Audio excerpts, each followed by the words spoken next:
स्वागत।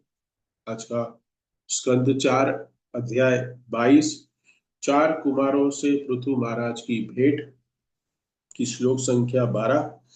स्वागतम वो द्विज श्रेष्ठा यत व्रतानि मुमुक्षव चरंती श्रद्धया धीरा बाला एव ब्रुवन्ति च। तो यहाँ पे चार कुमार का सत्कार हो रहा है। पृथु महाराज चार कुमारों का सत्कार कर रहे हैं और कैसे होना चाहिए। तो पृथु महाराज ने बहुत अच्छी तरीके से उनका सत्कार किया, चरणों को धोआ, उनका चरणामृत पिया। और आज आज कह रहे हैं स्वागतम, आपका स्वागत है, आइए आइए। नहीं तो ऐसे नहीं है, क्यों आए, कुछ काम है? हम्म, छुट्टी थी क्या? तो उनका स्वागत किया, आइए ब्राह्मण श्रेष्ठ, आप आ गए हमारे घर पे, हमारा उद्धार, हमारा घर पवित्र हो गया। और क्या कह रहे, वो द्विज श्रेष्ठा, द्विज श्रेष्ठा तो ब्राह्मणों में भी श्रेष्ठ है। यद व्रतानि मुमुक्षव, क्योंकि आपने संकल्प लिया हुआ है। क्या संकल्प लिया हुआ है? मुक्ति की इच्छा रखने वाले पुरुष के मुमुक्षव, व्रतानि, संकल्प लिया हुआ है, मुक्ति की इच्छा चाहिए, संकल्प है ये। हमारा भी संकल्प है, लेकिन कभी कभी हम लोग भ्रमित हो जाते हैं। तो कहते हैं क्योंकि आप मोक्ष के इच्छुक है, चरंती श्रद्धया धीरा, और श्रद्धा पूर्वक आप आचरण भी कर रहे हैं, बड़े संयमी है। बाला, किसे बाला एवं बृहंती च, बालकों की तरह। तो चार कुमारों की हम कथा सुनते हैं, हम जानते हैं कि देखिए, ब्रह्मा जी को जब आदेश मिला भगवान के द्वारा कि सृष्टि की रचना करो, तो ब्रह्मा जी ने सर्वप्रथम चार कुमारों को उत्पन्न किया है। और जैसे चार कुमारों को उत्पन्न किया, तो कहने लगे हम तो सृष्टि की रचना करेंगे नहीं, हम गृहस्थ आश्रम में प्रवेश ही नहीं करेंगे।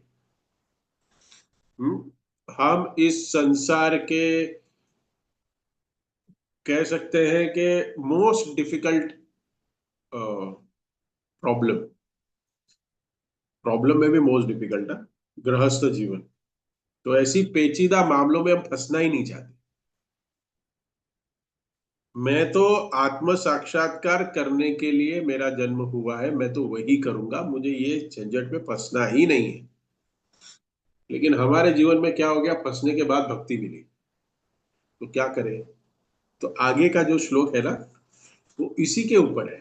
क्योंकि ये श्लोक में ब्रह्मचार्य के गुण के ऊपर पृथु महाराज उसका वर्णन कर रहे हैं। पृथु महाराज कह रहे हैं कि आप इतने महान हैं, आप ब्रह्मचारी हैं, लेकिन हम जैसे, पृथु महाराज भी गृहस्थ है, हम जैसे गृहस्थ जो इस संसार में फंसे हुए हैं, उनका उद्धार कैसे होगा ये तो बताइए। आप तो ब्रह्मचारी व्रत का पालन करके मुक्ति प्राप्त कर लेंगे, मोक्ष प्राप्त कर लेंगे। लेकिन हमारे जैसे भक्तों का क्या होगा? तो जानना है तो कल के आपके जो वक्ता होंगे, इसके विषय में आपको कल बताएंगे। तो कल सभी को निवेदन है कि कल तो 100% अटेंडेंस रखिए। ऐसे नहीं होगा कि 11 हुआ है 12 हुआ है, ऐसे नहीं होना चाहिए। इसलिए 100% अटेंडेंस, नित्यम भागवत सेवया। हम्म तो ब्रह्मा जी को बहुत क्रोध आया। आया क्रोध, क्या किया कि भाई इतना बड़ा प्रोजेक्ट है, मैंने जिस प्रोजेक्ट के लिए तुम्हें चुना हुआ है वही आप कर रहे हो। पूरे ब्रह्मांड में पॉपुलेशन बढ़ानी है, क्या मुझे स्ट्रेस है, कितना मुझे प्रेशर है, आपको नहीं पता? उधर ऊपर से ऑर्डर आ रहा है मुझे, और तुम लोग रिजेक्ट कर रहे हो। हाँ, क्या मैंने आप लोग को अपॉइंट किया और आप लोग को बोल रहा हूँ कि ऑपरेशंस बढ़ाओ, और आप लोग कह रहे हो कि हमें करना ही नहीं है, जाओ रिजाइन करो। तो तो ब्रह्मा जी ने अपना क्रोध प्रकट नहीं किया, उनको चिल्लाए नहीं, रोक लिया। तो उनको क्या हुआ कि उनकी भ्रुकुटी से रुद्र उत्पन्न। तो ये चार कुमारों की उत्पत्ति हुई है। तो ये जो चार कुमार है, बचपन से ब्रह्मचार्य का पालन किया। यहाँ पे प्रभुपाद पहले ही सेंटेंस में लिख रहे तात्पर्य कि कुमारों की विशेषता यह है कि वे आजन्म ब्रह्मचारी थे। और उन्होंने उनके पास इतनी सिद्धियां थी कि अपने शरीर को उन्होंने बढ़ने से रोक लिया था। उनकी आयु पे उन्होंने कंट्रोल कर लिया था, बताइए। अपनी योग सिद्धि से अपने शरीर को 5 वर्ष की आयु तक सीमित रखा था, हमेशा के लिए। हम लोग कर सकते हैं ऐसा? हाँ। नहीं, हम लोग करते हैं प्रभु जी, हम लोग करते हैं, हम सब करते हैं। कैसे? हम अलग अलग कॉस्मेटिक्स कलर, उससे हम थोड़ी आयु छुपाने की कोशिश करते हैं, लेकिन आयु तो बढ़ती ही है। हम्म, आयु कम नहीं होती। युवा अवस्था जो है वो हमारी चली जाती है, और उसको पकड़ भी नहीं सकते। आयु हरति वम पुंसार। एक सूर्य उदय और अस्त के साथ हमारी आयु हरती जाती है। हम कंट्रोल नहीं कर सकते। हमको अच्छा लगता है ना, कभी कभी, कभी कभी ऐसे याद आता है, अरे क्या बचपन में टेंशन ही नहीं था कुछ। हाँ, कितना आनंद का समय था वो। बचपन वापस आ जाना है। हाँ, एक गाना भी है, कोई लौटा दे मेरे बीते हुए दिन, ऐसा गाना है शायद। हम्म। तो तो अपनी योगिक सिद्धियों से चार कुमारों ने अपने आप को 5 वर्ष का बालक बनाए रखा था। क्यों? तो आगे प्रभुपाद लिखते हैं, क्योंकि उनको पता था जब ये शरीर बड़ा होता है, जैसे शरीर युवावस्था में आता है, वैसे शरीर में काम वासनाएं जागती हैं, और अपने जीवन, जो हमारा जीवन का लक्ष्य है, उससे हम भटक जाते हैं। ये हम सबकी कथा है, ये हमारी सबकी कथा है ये। बचपन में हम बहुत मासूम थे, एकदम सिंपल। बच्चे इसलिए कहते हैं ना, बच्चे भगवान का स्वरूप होते हैं। क्यों? क्योंकि वो बहुत इनोसेंट होते हैं, उनको कोई कूटनीति नहीं पता, कोई पॉलिटिक्स नहीं पता। उनको ना एक स्त्री और पुरुष के प्रति किसी को आकर्षण होता है, कुछ नहीं होता उसके अंदर काम वासना है ही नहीं। हाँ। लेकिन जैसे ही आयु होती है उसकी, उसके हृदय में जो परमात्मा स्वरूप बैठे हैं, परमात्मा बैठे हैं, वो उसको सब कुछ याद दिला देते हैं कि तेरा जन्म क्यों हुआ था। तेरी जन्म इंद्र तृप्ति के लिए हुआ था। कर कर कर कर इंद्र तृप्ति कर। सारी काम वासना पूरी करने के लिए तो तू यहाँ आया था। सारी काम वासना पूरी करने के लिए तू यहाँ आया था, और उसी उद्देश्य को तो भूल जाएगा? नहीं नहीं नहीं, तू कर ये, याद दिलाते हैं। हम्म। और क्या करते हैं हम लोग? हम फंस जाते हैं इस चक्कर में। तो जब तक इस संसार में भोग की इच्छा बनी रहेगी, जब तक भोग की इच्छा बनी रहेगी, मैथुन की इच्छा मुख्य बनती रहेगी, तब तक ये जन्म मृत्यु का चक्कर चलते रहेगा। कल मैं शाम को एक एक सेशन में बता रहा था, हमारा रीडिंग सेशन होता है, तो उसमें कल मुझे एक बहुत अच्छी कविता मिली। तो ये कविता आज के जो संदर्भ में है, ऐसे तो ये संदर्भ है ही हमारा, हर एक लेक्चर में कविता बोल सकते हैं। तो मैंने कल भी ये कविता का एक दो पद बताए थे, तो बहुत सुंदर ये कविता है। संसार में भोग की इच्छा ही है सारे दुख का कारण। संसार में भोग की इच्छा ही है सारे दुख का कारण, और इंद्रिय तृप्ति के प्रयास हमें दे रहे बार बार जन्म और मरण। क्या? इंद्रिय तृप्ति के प्रयास हमें दे रहे बार बार जन्म और मरण। बताइए। तो इसके लिए संसार को दुखालय कहे, क्योंकि सबसे बड़ा दुख जन्म और मृत्यु के समय है। और इस संसार को मैथुन आगार कहा गया है। आप, अगर आप मन में विचार करिए, मनन करने के लिए कह रहा हूं, विचार करके छोड़ दीजिए, लेकिन ये पूरी सृष्टि है जो है, वो मैथुन आगार, मैथुन के आमोद और प्रमोद के लिए ही सृष्टि गोल गोल घूम रही है, और कोई कारण नहीं है। हम्म। इस संसार में हम उस मैथुन की इच्छाओं को अपने वश में नहीं कर पा रहे। सेक्स डिजायर हमें बांध के रखी हुई। और चार कुमार, ये खतरा मोल नहीं लेना चाहते, इसलिए उन्होंने अपने शरीर को 5 वर्ष का ही रखा। जैसा ही ये शरीर बड़ा होगा वैसी इच्छाएं विकसित होगी, जन्म मृत्यु का चक्कर चलेगा, और फिर फंसे रहेंगे हम लोग। 5 वर्ष की आयु, अगर आपको ऐसी चांस मिले, एंड में प्रश्न उत्तर कर सकते हैं कि आप क्या कर सकते हैं, 5 वर्ष की आयु करेंगे और क्या कर सकते हैं? हमारे साथ तो है नहीं कोई ऐसी कोई फैसिलिटी है किसको, तो आप बताइए। कितने पार्टिसिपेंट है? 25-30 होंगे, हाँ 29 है। किसके पास है फैसिलिटी है कि प्रभु जी हमने हमारे इंद्रियों को कंट्रोल करके हमारे शरीर की आयु को हमने रोक लिया है, सूरज को रोक लिया, हमारी आयु पूरी जो जगत की बढ़ती है हमारी नहीं बढ़ती है। प्रभुपाद यहाँ पे दो बातों पे चर्चा कर रहे हैं, ब्रह्मचर्य का महत्व, और दूसरा है वैष्णव और ब्राह्मणों में कौन श्रेष्ठ है। आज हम इसके ऊपर चर्चा करेंगे, और वैष्णव क्या दृष्टिकोण क्या आता है, वैष्णव को कैसे देखना चाहिए। तो देखिए, हमारे आध्यात्मिक जीवन में हम यहाँ हर रोज कथा श्रवण कर रहे हैं, हम भक्त बनने के, कृष्ण प्रेम प्राप्त करने के लिए प्रयास कर रहे हैं।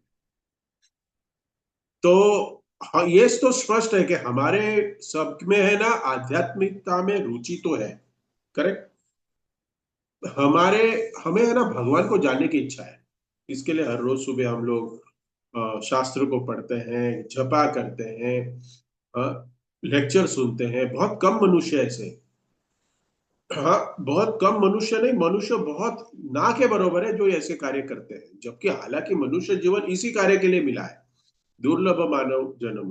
तो ये दुर्लभ मानव जन्म तो भक्ति करने के लिए ही मिला है, लेकिन कर नहीं पाते हैं लोग। लेकिन अगर हम प्रयास कर रहे हैं और भक्ति में आगे बढ़ने की पूरा प्रयास कर रहे हैं हम लोग, कृष्ण प्रेम प्राप्त करने के लिए, इसी जीवन में प्राप्त करने की अगर इच्छा है, तो हमारे जीवन में ये सबसे इंपॉर्टेंट गुण हमें अपनाना पड़ेगा, ब्रह्मचारित्व का पालन। ब्रह्मचारित्व का पालन ब्रह्मचारी आश्रम में रहने वालों को नहीं करना है, गृहस्थ आश्रम में जो है उनको भी करना है। ब्रह्मचर्य का अर्थ होता है ब्रह्मचर्यते इति ब्रह्मचारी, जो ब्रह्म का आचरण करता है, जो ब्रह्म में आचरण करे उसको ब्रह्मचारी कहते हैं। ब्रह्म में आचरण का अर्थ है कि जिसका सारा दृष्टिकोण, सारा विजन, पूरा आचरण आध्यात्मिक हो, गुरु साधु और शास्त्र के अनुसार जो अपना जीवन व्यापन कर रहा है उसको ब्रह्मचारी कहते हैं। तो ब्रह्मचारी हमारे मंदिर में हम देखते हैं, उसके जीवन का उद्देश्य क्या, उसको क्या काम होता है। सुबह मंगला आरती उठेगा, पूरा मॉर्निंग प्रोग्राम करेगा, प्रसाद खाएगा, बुक सर्विस, बुक डिस्ट्रीब्यूशन करेगा, पुजारी की सेवा कर रहा है तो आरती करेगा, शास्त्र पढ़ेगा, प्रचार करेगा। उसका और कोई जीवन का उद्देश्य है ही नहीं। और यही जीवन के उद्देश्य के लिए हमारा जन्म मनुष्य जन्म में हुआ है, हम मनुष्य बने। नहीं तो भोग वृत्ति तो है हमारी, इंद्रिय तृप्ति की इच्छा है, और जैसे इंद्रिय तृप्ति की इच्छाएं हमें प्राप्त हुई है, हमने उद्भव की है, उस प्रकार से अलग अलग हमें योनियां दी थी भगवान ने। और कुछ सत्कर्म करने से, कुछ साधु पुरुष के हम कह सकते हैं कि साधु पुरुष या कोई हमारी अज्ञात सुकृति हो जाने के वजह से हमें मनुष्य जन्म प्राप्त हुआ है, और वो भी कृष्णोन्मुख सुकृति। भोगान्मुख सुकृति होती है, कृष्णान्मुख सुकृति होती है, और और एक सुकृति है जो मोक्ष देने वाली सुकृति, जो आपको मोक्ष प्रदान करे। तो हमारी जो है कृष्णोन्मुख है, कि भगवान श्री कृष्ण के उन्मुख हमारी कुछ सुकृति हुई, जिसकी वजह से हमें साधु शास्त्र गुरु प्राप्त हुए, और मनुष्य जन्म मिला पहले तो, और उसके बाद भी और कोई ऐसी अज्ञात सुकृति थी जिसके वजह से हमें कृष्ण भगवान के विषय में जानने की हमारी पूरी जिज्ञासा उत्पन्न हुई। तो ये आ, हमें इस प्रोसेस में सफल होने के लिए हमें हमारे इंद्रियों पे संयम लाना पड़ेगा। ये आवश्यक है। ये संभव नहीं है कि हम अपने मनमानी से इंद्रिय तृप्ति करते रहें और भक्ति में भी आगे बढ़ता नहीं। ये पॉसिबल नहीं है। इनिशियली आपको बोला गया होगा जब मंदिर आया कि you don't have to leave everything, you just chant Hare Krishna, don't follow four regulatory principle के लिए भी नहीं बताया गया। फिर भक्तों के संग में रह के आपको भी लगा ऐसे कि नहीं, छोड़ देना चाहिए, ठीक है इतने लोग कर रहे तो मैं भी कर लेता हूँ, फिर छोड़ दिया। लेकिन ऐसा नहीं है कि भक्ति करते रहे, हमारे भौतिक कार्य भी करते रहे, बस यही तो है। हमें बार बार लेक्चर में बताया you don't have to leave everything, you just add Krishna in your life. Okay, Krishna को ऐड कर दिया। कृष्ण को ऐड करने के बाद you have to give up the things also. इस संसार में अगर कोई इंद्रिय तृप्ति करता है और भगवान के प्रति, सुनिएगा, ये बहुत सुंदर अ, वाक्य है कि अगर कोई इंद्रिय तृप्ति कर रहा है भक्त बनने के बाद भी, तो वो कहीं ना कहीं भगवान के प्रति द्वेष दर्शन कर रहा है, भगवान से ईर्ष्या कर रहा है। भक्त के जीवन में है फिर भी इंद्रिय तृप्ति करने की अगर भोग वासना है अभी भी, तो भगवान कह रहे भोक्ता राम यज्ञ तपस्याम, मैं सबसे बड़ा भोक्ता हूं। हम भी कह रहे हैं भाई आप तो हो, ठीक है आप ऊपर के लोग को हो, हम हमारे घर के dash dash dash flat number dash dash dash society dash dash dash road dash dash dash station east west इसके तो है, हमारा है। हाँ, भगवान कह रहे हैं सर्वभोक्ता, हाँ सर्वलोक महेश्वरम। हाँ, तो सब लोग हम लोग कहीं ना कहीं के तो मालिक है ही, कुछ तो प्रॉपर्टी हमारी है ही, हम भी भोक्ता है। तो हम क्या कर रहे हैं, सीधा सीधा कहते हैं भगवान को ईर्ष्या और चैलेंज कर रहे हैं भगवान के साथ। मैं भोक्ता बनना चाहता हूँ, जो संभव नहीं है। जीवे रे स्वरूप हो कृष्ण नित्य दास, हम तो प्रकट ही हुए हैं। हम प्रकट क्यों हुए हैं, प्रकृति बन के। हम प्रकट हुए हैं प्रकृति बन के, हम पुरुष नहीं है। इस संसार में हम देखते हैं बहुत सारी स्त्रियां पुरुषों का वस्त्र वस्त्र धारण करके घूमती है, उनको मॉडर्न स्त्रियां कहा जाता है। लेकिन कितना प्रयास कर ले लेकिन पुरुष नहीं बन सकते, और पुरुष स्त्री नहीं बन सकते। भगवान भगवान रहेंगे, प्रकृति प्रकृति ही रहेगी। और हम प्रकृति है और हम पुरुष की नकल करने की कोशिश कर रहे हैं, जिसके वजह से हम दुख में जी रहे हैं। और जब कोई प्रकृति अ, इच्छा को प्रकट करती है और भोगने की इच्छा रखती है, तो उसको भौतिक जगत में भेज दिया जाता है, आध्यात्मिक जगत से। तो कहते हैं ऊपर से, कहते हैं कि तुम लोग को जो नकल मारनी है भोगना है भोगो, लेकिन यहाँ नहीं, जाके जाओ, थको, और वापस आना है तो आओ, नहीं तो वहीं रहो, 84 लाख योनियों में घूमते रहो। क्या है कि हम पुरुष बन ही नहीं सकते। वो इसलिए अगर हमारे अंदर भोगने की इच्छा है तो कहते हैं कि हम भगवान से ईर्ष्या कर रहे हैं, स्पर्धा कर रहे हैं। और मैथुन की इच्छा और कृष्ण के प्रति सर्वोत्तम इच्छा ये है, ईर्ष्या है कृष्ण के प्रति, कि मैथुन के समय लगता है कि मैं परम भोक्ता, और पूरे अपने आप को वो पूरा भोक्ता और नियंता की इच्छा को प्रकट करता है। तो वो कृष्ण के प्रति सर्वोत्तम इच्छा बताया गया है हमारे आचार्यों द्वारा। अगर एक दूसरे के शरीर को भोगने की इच्छा है तो हमारा लक्ष्य तो कृष्ण से प्रेम करना है, भगवान से ईर्ष्या प्रकट करना नहीं है। तो और हम कहते हैं कि वैदिक वर्णाश्रम में देखेंगे कि 4 आश्रम है, ब्रह्मचारी गृहस्थ वानप्रस्थ और संन्यास, करेक्ट, 4 आश्रम है। तो यहाँ पे ब्रह्मचारी आश्रम में ना, वानप्रस्थ में ना, संन्यास में, मैथुन की आज्ञा नहीं है। यानी कि 75% मनुष्य का जीवन बिना मैथुन के ही हो जाता है। ये संस्कृति के हिसाब से, शास्त्रों के हिसाब से बोल रहा हूं ना प्रभु जी, ऐसा कुछ नहीं होता। हाँ, अभी कुछ ऐसा नहीं है, अभी ऐसा कुछ भी नहीं है, लेकिन ऐसा होना चाहिए। लोगों को पता ही नहीं। तो गृहस्थ जीवन में मैथुन जीवन, गृहस्थ आश्रम में मैथुन जीवन अलाउड है, लेकिन वो भी 25 साल, वो भी संयमित रूप से। असंयमित तरीके से भी, जिसको हम देखते हैं कि ये आधुनिक समाज में जितना खुलापन है ना, कि पुरुष स्त्री आपस में काम कर रहे हैं, आपस में बातें कर रहे हैं, आपस में घूम रहे हैं, कोई मैथुन की रुकावट नहीं है, खुली छूट है। ये पाश्चात्य देश का गलत प्रभाव हम यहाँ ला रहे हैं। उतना ही समाज, हम जैसे आध्यात्मिक आधुनिक जीवन में, आधुनिक जीवन का जो जो लक्षण है, वो उसके जो गुण है, वो हम हमारे जीवन में लाते हैं, उतना ही हम कह सकते हैं कि समाज में दुख बढ़ते जा रहे हैं।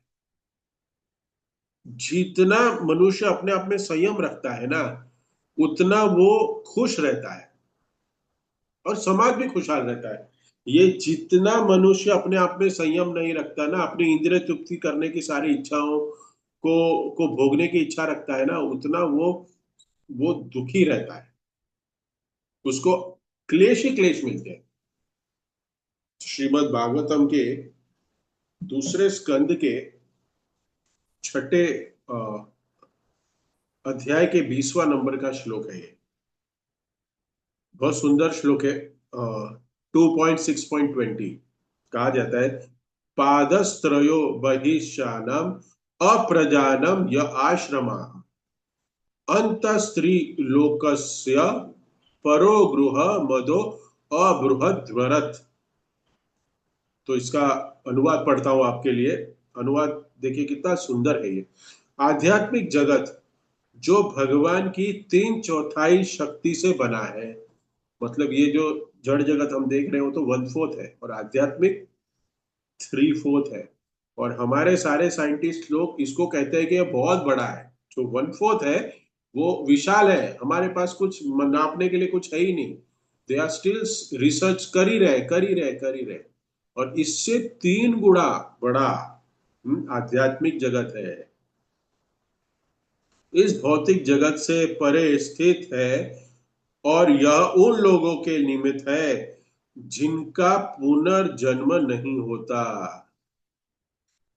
तो इस भौतिक जगत से परे है, इस भौतिक जगत से परे है कौन सा? आध्यात्मिक जगत जो 3 गुना बड़ा है। और वो किसके लिए है? जिनका जन्म मृत्यु के चक्कर में जो नहीं फंसे हैं, उनका जन्म पुनर्जन्म नहीं होता। किसका पुनर्जन्म नहीं होता? लिख रहे देखिए, अन्य लोगों को जो गृहस्थ जीवन के प्रति आसक्त है और ब्रह्मचर्य व्रत का कठोरता से पालन नहीं करते। क्या अन्य लोग को जो गृहस्थ जीवन के प्रति आसक्त है, गृहस्थ जीवन में गृह मेदी बन के रहे, गृह में आसक्त, गृहस्थ नहीं है, गृह मेदी बने हुए हैं, और ब्रह्मचर्य व्रत का कठोरता से पालन नहीं करते, तीनों लोगों के अंतर्गत रहना ही होता है। तो क्या है यहाँ पे? कि जो गृहस्थ जीवन का कठोरता से, ब्रह्मचर्य का पालन कठोरता से नहीं करता, वो इस 14 भुवन में रह जाता है। वो आध्यात्मिक जगत में जाने के लिए योग्य नहीं है। तो ब्रह्मचर्य का जो पालन करता है वही आध्यात्मिक जगत जा सकता है। यहाँ पे ये पता चल गया।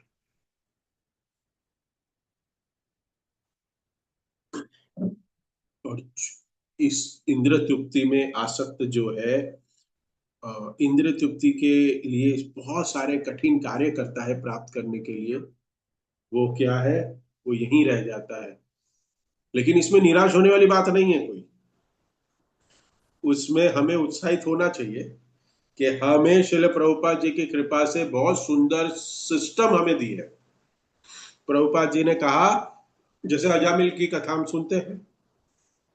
शुद्ध ब्राह्मण था, ब्रह्मचारी था, लेकिन जब वो वन में गया, हाँ, यज्ञ करने के लिए, लकड़ी लेने के लिए, तो क्या किया, यज्ञ के लिए लकड़ी लेने के लिए गया तो उसने क्या कहा, उसने क्या देखा कि एक वैश्य का संग देखा, मदिरा पी के, और बिल्कुल गलत स्थिति में उनको देखा।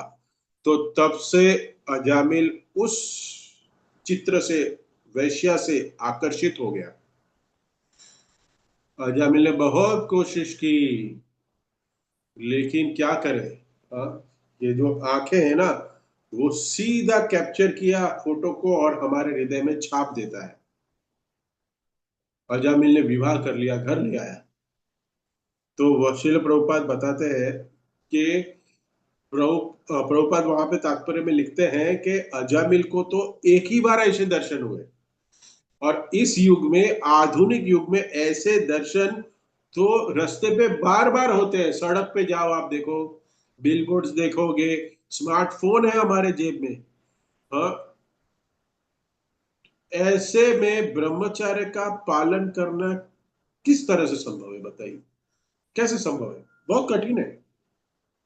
तो प्रभुपाद कहते हैं कि एक उम्मीद है, वो क्या है, कि अगर हम अच्छे ढंग से हरे कृष्णा कृष्णा कृष्णा हरे हरे, हरे राम राम राम हरे हरे, बहुत अच्छे तरह से ध्यान पूर्वक ये हरे कृष्णा महामंत्र का जप करते हैं, और चार नियमों का आसक्ति से, एकदम शक्ति से उसका पालन करते हैं, तो हम ऐसे प्रलोभन से बच सकते हैं, ऐसे वातावरण में हम अपने आप को बचा सकते हैं। अन्यथा कोई उम्मीद नहीं होगी, क्योंकि ये वातावरण जो है ना, इतना काम वासनाओं से दूषित है, संयम होना मुश्किल है। लेकिन भगवान की सेवा करके हम कर सकते हैं, भगवान के नाम का उच्चारण करके हम कर सकते हैं, भगवान के भक्तों की शरण ग्रहण करेंगे तो कर सकते हैं। तो हमें हमेशा गुरु की सेवा में संलग्न रहना है। और यहाँ पे दूसरी बात ये कह रहे हैं कि चार कुमारों ने अपने आप को इसका इतना महत्व दिया, ये ब्रह्मचर्य को इतना महत्व दिया, क्योंकि इसको बढ़ने ही नहीं दिया,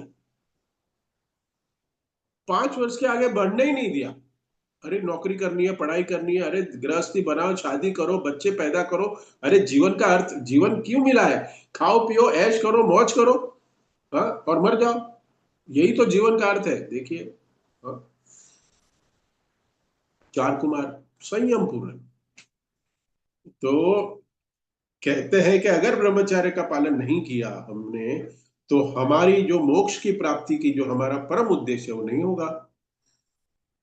तो इसलिए हर व्यक्ति को देखना चाहिए कि किन किन परिस्थितियों में मुझे संकट आते हैं, भक्ति करने के लिए मेरे को क्या क्या संकट आ रहे हैं मेरे जीवन, भक्ति के मेरे जीवन में क्या क्या संकट है, हाँ ये संकट है, इसका निवारण करना चाहिए। तो अलग अलग परिस्थितियों में जब हम भक्ति नहीं कर पाते हैं, जो संकट आते हैं, ऐसे संकट से बचने के लिए निवारण करना चाहिए हर एक भक्त को। चार कुमारों की तरह हम छोटे बच्चे तो नहीं रह सकते, लेकिन हमें पता है कि मेरी लक्ष्मण रेखा क्या है, उस लक्ष्मण रेखा में रहे हम, और अपनी इंद्रियां जितनी हो सके उतनी संयमित रखें। जैसे हम देखते हैं, एक सुंदर उदाहरण रामायण में देखते हैं। भगवान का आदेश लेके, राम जी का आदेश लेके हनुमान जाते हैं सीता मैया को ढूंढने के लिए। जब लंका में पहुंचते हैं, तो बहुत छोटा सा रूप धारण करते हैं। सबसे पहले लंकिनी मिलती है, प्रवेश करके तो लंकनी को एक थप्पड़ मारते फेंक देते हैं उसको। और फिर आगे सोचते कि मैं सीता मैया को कहाँ ढूंढूं, कहाँ ढूंढूं, और कहाँ जाते हैं, तो एक बहुत बड़ा विशाल, एक सुंदर सा वैभवशाली महल मिलता है। तो अंदर जाते हैं, रावण का महल है वो, और वहां देखते हैं कि उतनी सुंदर सुंदर स्त्रियां हैं उधर। हाँ, रावण ने हर एक ब्रह्मांड से, अलग अलग लोकों से सुंदर स्त्रियां को अपहरण करके लाया, अपनी विवाह, उसको विवाह करके अपनी रानी बना के रखा था, इतनी सुंदर सुंदर स्त्रियां थी। और सब कहते हैं कि रात्रि का समय था तो कोई भी अपने बेडरूम में सही स्थिति में नहीं थी, अपने कक्ष में। और हनुमान जी सब ढूंढने के लिए हर एक रूम के अंदर प्रवेश कर रहे थे। सब लोग कुछ सही अवस्था में नहीं थी औरतें, लेकिन हनुमान जी का उद्देश्य क्या था? सीता मैया को ढूंढना। तो हनुमान जी को अचानक लगा, वो सोचने लगे मैं क्या क्या रहा हूं, मैं बाल ब्रह्मचारी हूं और ये स्त्रियों को ऐसी अवस्था में देख रहा हूं, ये भी उनके ऐसे प्राइवेट कक्ष में जाके, ये क्या कर रहा हूं मैं मेरा मेरे धर्म का क्या होगा? तो अचानक उनको याद आया कि मैं अपने इंद्रिय तृप्ति के लिए नहीं कह रहा हूं, ये मैं भगवान की सेवा के लिए कर रहा हूं। हाँ, लेकिन भगवान की सेवा के आड़े लेकर हम इंद्रिय तृप्ति ना करें। हाँ, हनुमान जी तो ऐसे कर नहीं रहे थे, भगवान की सेवा के लिए ये कार्य कर रहे थे। तो हनुमान जी ऐसी अवस्था में भी विचलित न हुए, ऐसे दृश्यों को भी देखा कि विचलित ना हुए, लेकिन हमें हमारी क्षमता मालूम होनी चाहिए। एक बार श्री प्रभुपाद जी के ब्रह्मचारी शिष्य थे, सारे बुक डिस्ट्रीब्यूशन करते थे, प्रचार करते थे। कितने घंटे? 12 घंटे करते थे। कितने घंटे? रोज सुबह जो मॉर्निंग प्रोग्राम करके प्रसाद ग्रहण करके आश्रम में नहीं जाना, सीधा बाहर निकल जाने का, बुक्स लेके प्रचार के लिए कीर्तन मंडली निकल जाती थी। और 12 घंटे रात को आती थी वापस 9-10 बजे। पूरा दिन प्रचार करते थे वो लोग। बताइए, ऐसे भक्त लोग।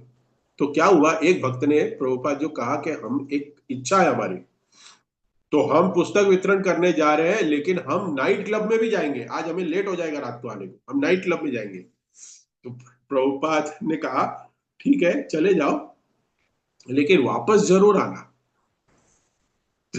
तो अगर तुम्हारे इंद्रियों पे संयम है, हिम्मत है, तो ही नाइट क्लब में जाना, नहीं तो वापस नहीं आने वाले हो तो मत जाना।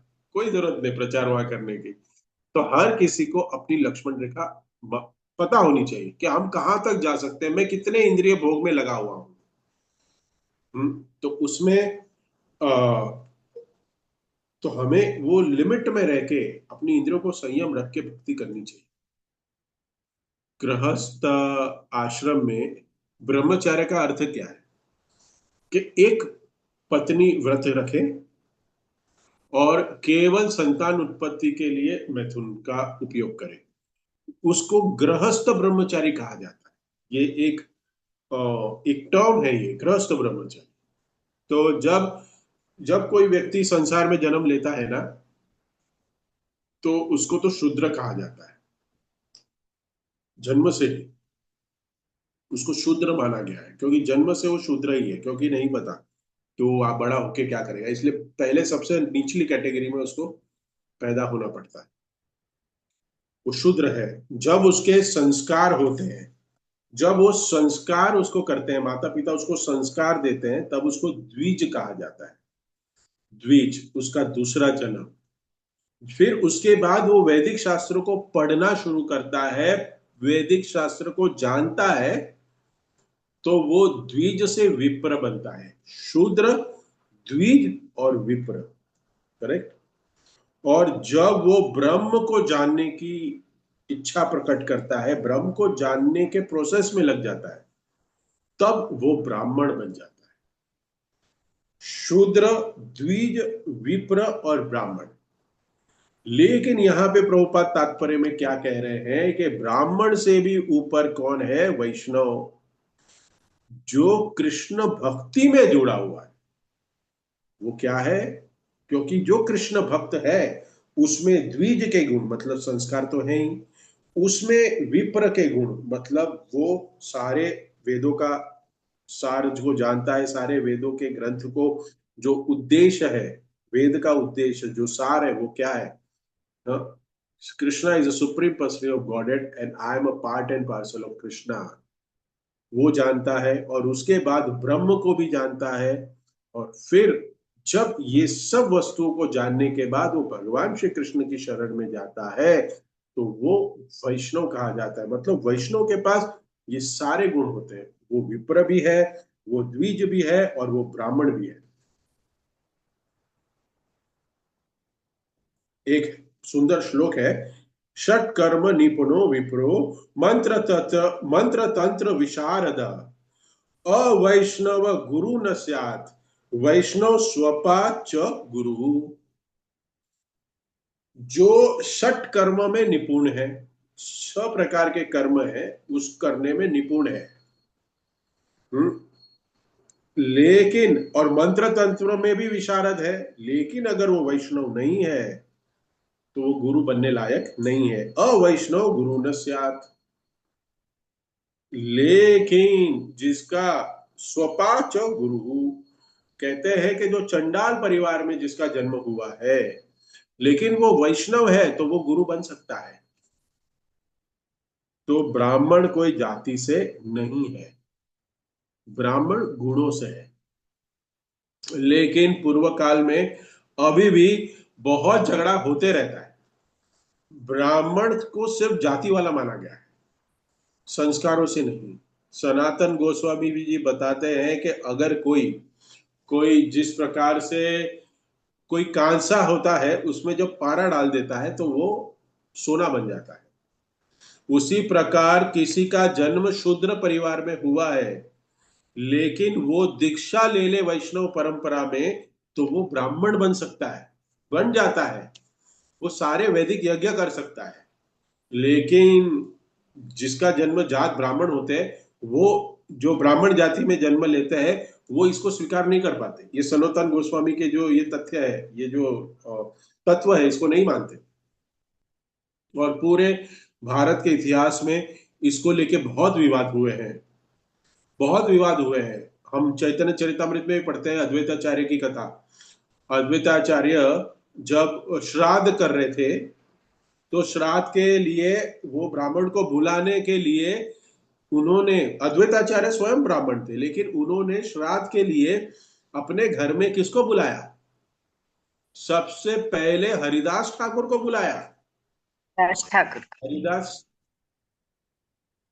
हरिदास ठाकुर यवन परिवार से थे, लेकिन वो प्रतिदिन 3 लाख नाम लेते थे। तो चैतन्य महाप्रभु ने उनको नामाचार्य की उपाधि दे दी। तो हरिदास ठाकुर ने कहा, मैं तो एक यवन हूं, आप मुझसे मुझे क्यों बुला रहे हैं, मुझसे क्यों करा रहे हैं?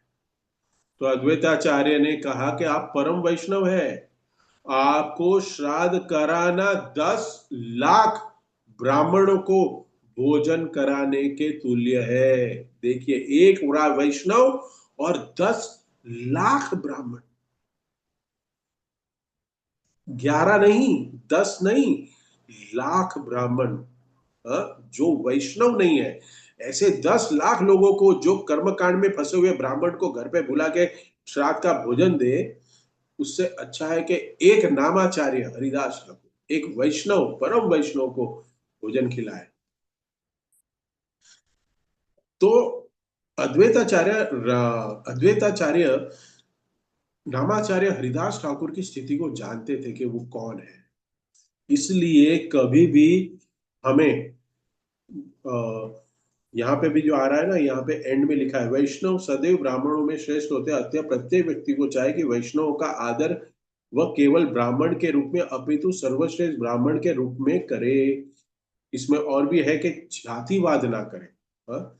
व्यक्ति को चाहिए कि वैष्णव के जन्म पर विचार किए बिना, कहाँ वैष्णव जन्म लिया है, कहाँ पे, उसका विचार ना करे और उसका सत्कार करे, वैष्णव का, कह रहे हैं।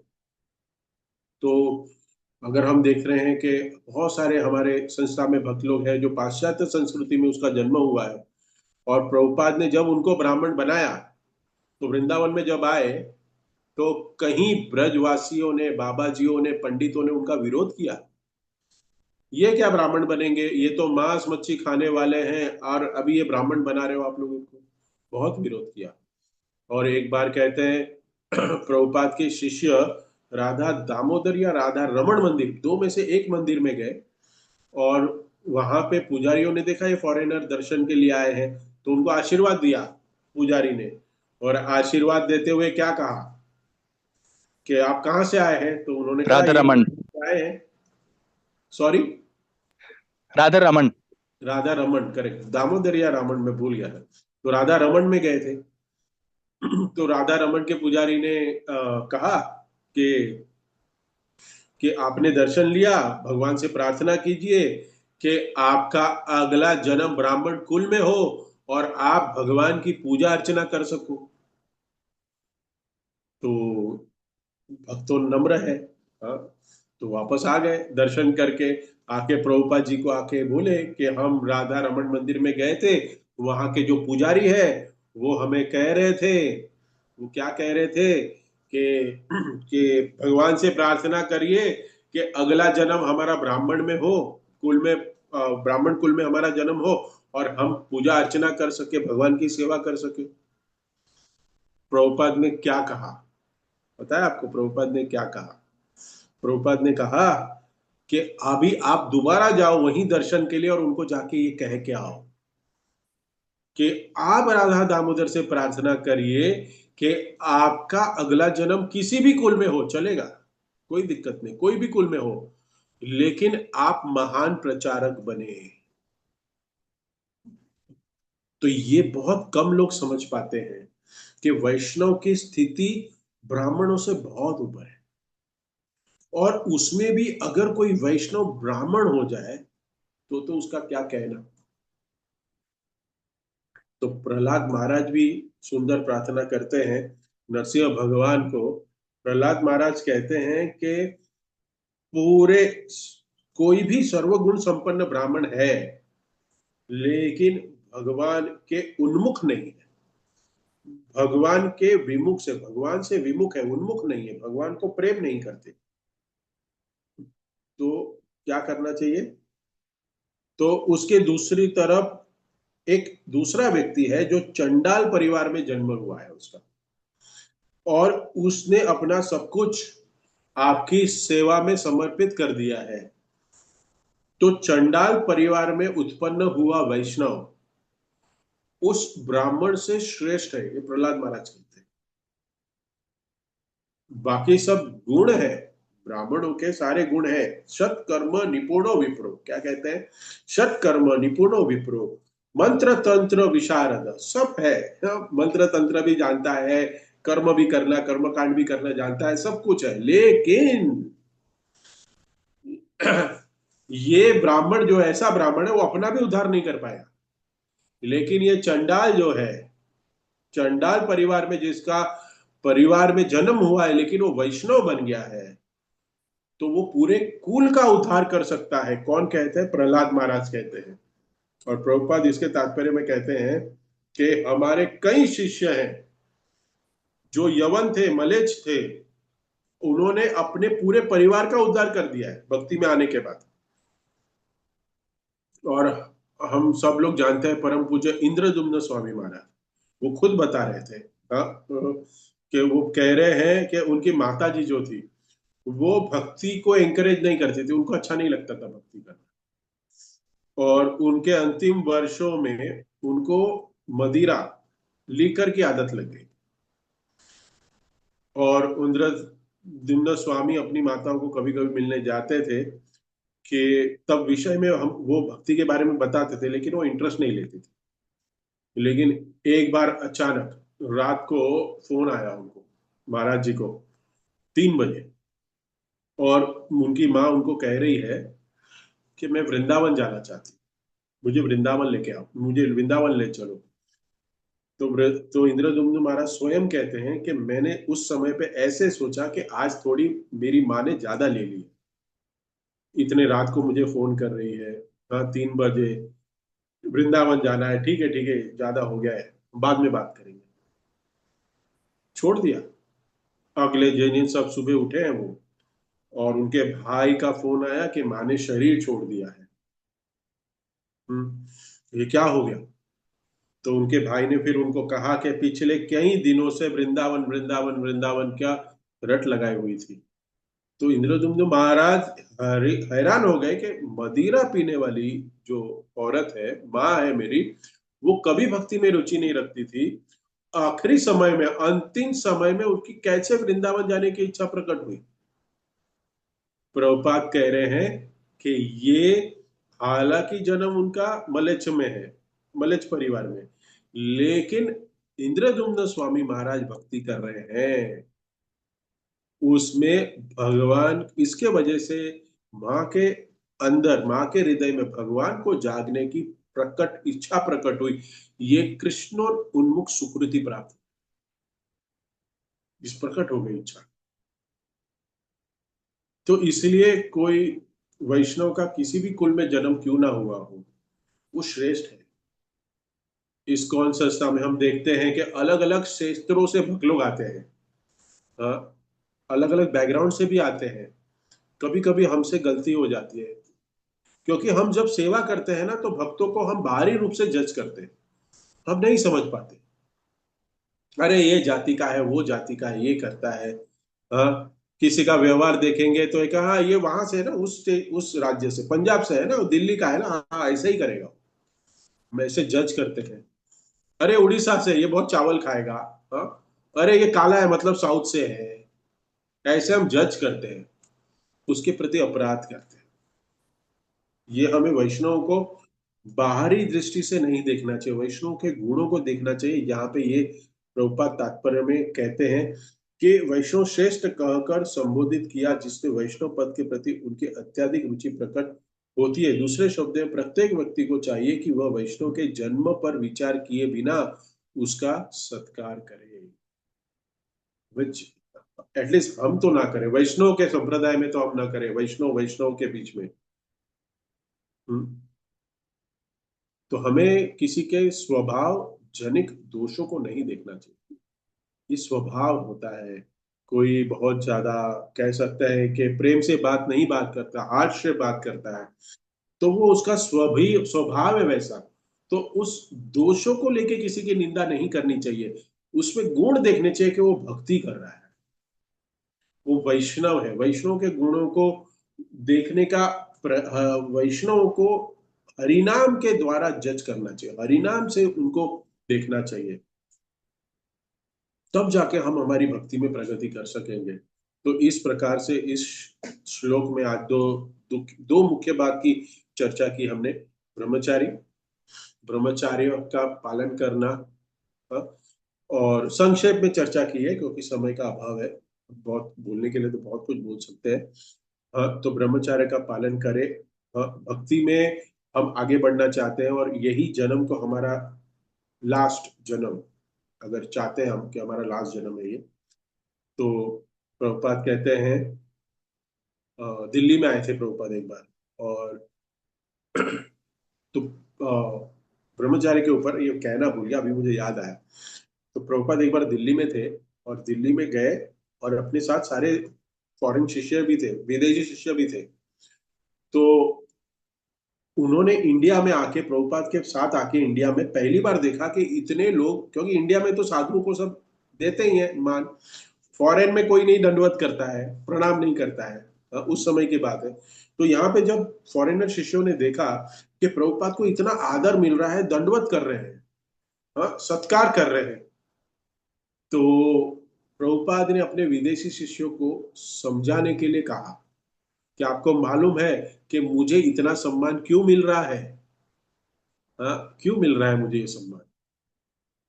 क्योंकि I have controlled my sex Dzire, मैंने अपनी मैथुन की इच्छा पे संयम रखा हुआ है, इसके लिए सब लोग मेरा सत्कार कर रहे हैं। और प्रभुपाद ये भी कहते हैं कि केवल ब्रह्मचर्य का अच्छे से पालन करने से हमारे में दृढ़ता आ सकती है। और उन्होंने, प्रभुपाद ने ये भी कहा कि महात्मा गांधी अपने मिशन में क्यों सफल हुए? क्योंकि उन्होंने ब्रह्मचर्य का पालन किया। तो किसी भी क्षेत्र में सफलता अगर चाहिए तो दृढ़ता चाहिए। इसके लिए हमें भक्ति के नियमों का पालन करना पड़ेगा। उससे क्या होता है, ब्रह्मचर्य से हमारी दृढ़ता बढ़ती है, हमारी स्मरण शक्ति बढ़ती है, हम अपने लक्ष्य के दिशा में केंद्रित हो जाते हैं। हम किसी भी आश्रम में हो, हमें इसका प्रयास करना चाहिए। और ऐसी वातावरण की स्थिति इतनी खराब है कि इसमें भी हम कैसे भक्तों के संग में रह के अपने आप को बचा के रखें। प्रभुपाद जी का कहना कि अ, भक्तों का संग पूरी सृष्टि में भक्तों के लिए सबसे सुरक्षित स्थान है। जैसे ही भक्त भक्तों की संरक्षण से दूर जाता है ना, खत्म। भक्तों के संग में ही रहना चाहिए। भक्तों के संग में रह के प्रभुपाद के शास्त्रों का अध्ययन करे, अच्छे से जप करे, सेवा करे, भागवतम सुने, और वैष्णवों को जाति बुद्धि से नहीं, उनके उनके वैष्णव गुणों से देखने का प्रयास करें, जिससे हम अपराधों से बच जाएं। हरे कृष्णा। Thank you.